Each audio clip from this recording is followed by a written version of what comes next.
ngayon ang new best ever Sunsilk at Tide.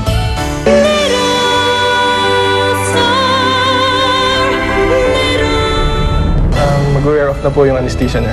Excuse me, miss. Nandiyan ba si Mrs. Cordova? Oo, nasa loob ho. Bakit ho? Ako po kasi yung doktor niya. Sasabihin ko na sana yung bagong resulta ng test. Niloko niyo si Dave tsaka si Ma'am Divina. Ginagawa lang namin to para sa manonood. Part to ng trabaho. Hanggang kailan niyo paglalaroan ng mga damdamin namin, ha? Helen, nagmamakaawa ko, please. Gising na po si Mami. Magaling na po siya. Helen, may problema ba? Masaya lang ako kasi magaling na si Gwyneth tsaka masaya na si Nino. Okay ka lang ba? Alam mo namang hindi, di ba? Kung hindi mo kaya patayin si Lester, magbulag-bulagan ka na lang sa nangyari dito sa bahay na to.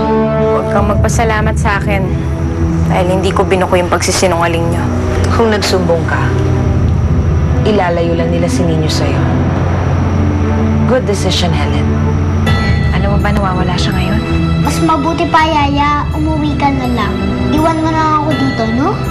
Ayaw mo na ba sa akin? Gusto ko lang naman magkabalikan na sila Mommy and Daddy, eh. Pero kayo po love ni Daddy. Hindi naman ako nagpunta dito para sa kanya, eh. Nandito ako para alagaan ka. Mamita! Uy! Welcome, welcome! Welcome ang apo ko. Si Helen? Ay, nagpaiwan. Masama ang pakiramdam.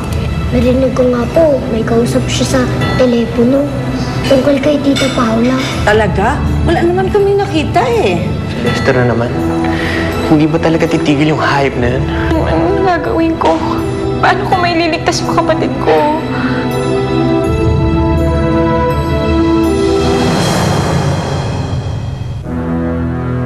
Nakita mo na kung anong nangyari ninyo? Sorry po, Mamita. Hindi ko naman po alam na bawal pala sabihin yun. Hindi naman sa ganun, anak. Pero, syempre, nakita mo naman yung epekto ng Yaya Helen mo dun sa daddy mo. Simpleng iyak lang. Ayun, pumunta na dun. Nasira tuloy yung dinner natin. Ang aga tuloy natin umuwi. Kasi, para kay Dave, panalyang si Helen. Naku! Nasa loob naman ang kulo niyan. Ay, nako, I'm sure. Babait-bait at tatahitahimik yun. Pero, anak, naalala mo nung sinampal ka niya? Buti na lang. Nakita kita at pinagtanggol kita, di ba? Hello, Brad. Maraming salamat at hintayin mo na lang yung tawag ko. Sige. Thank you, asahan ko. Nakausap ko ng kaibigan kong polis. Ang sabi niya, pwede nating imbestigahan si Lester. Pwede nating puntahan yung bahay niya para malaman kung sakali nandun ang kapatid mo. Talaga, Dave? Salamat, ah. Kasi naman ikaw eh. Sa susunod kasi, sasabihin mo sa akin, tinatago mo masyado sarili mo, sasabog ka niyan eh.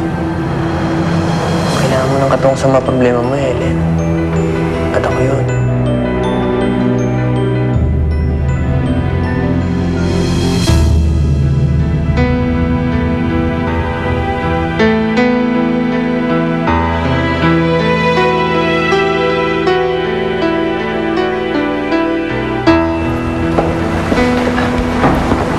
Nandito na pala kayo.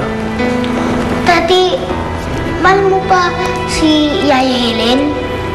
Anak, alam mo naman ang sagot ko sa tanong mo, hindi ba? Mahal ko ang Yaya Helen mo.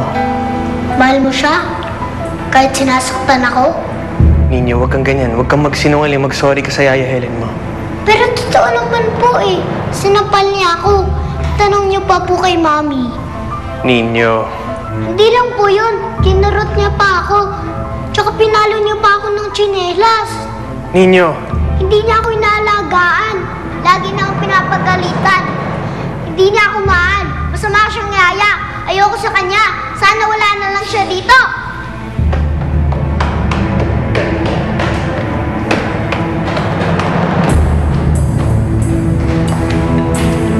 Kung ang mami ko nabobola mo, ako hindi. Ayoko na lumaki anak ko katulad mo. Papaggawa ng kwento, papagsinungaling. Bukas na bukas mag-usap tayo with our lawyers.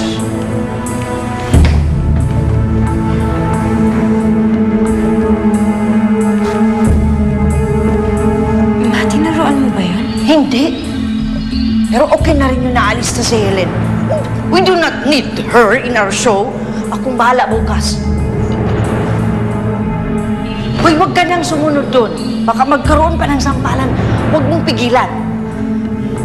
El, yung itinatago mong ebidensya, kailangan na namin. Bukas.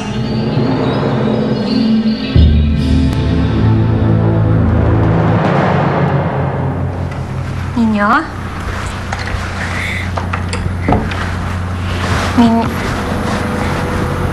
Ninyo? Bakit ka umiiyak? Ha?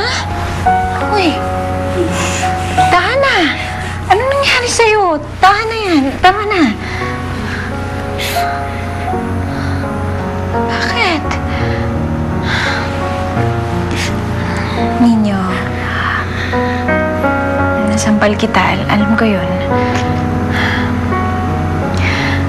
Pero sana patawarin mo na ako.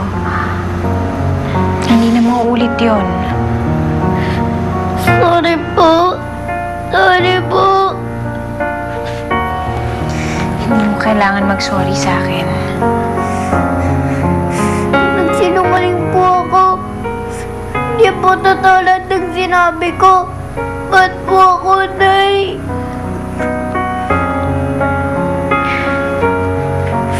Naiintindihan ko kung bakit mo sinabi ang lahat ng yun. Hindi mo pa naiintindihan ng lahat. Masyado ka pang bata. Sorry po. Hindi naman po kayo talagang masamang yaya. Mahal na mahal ko po kayo.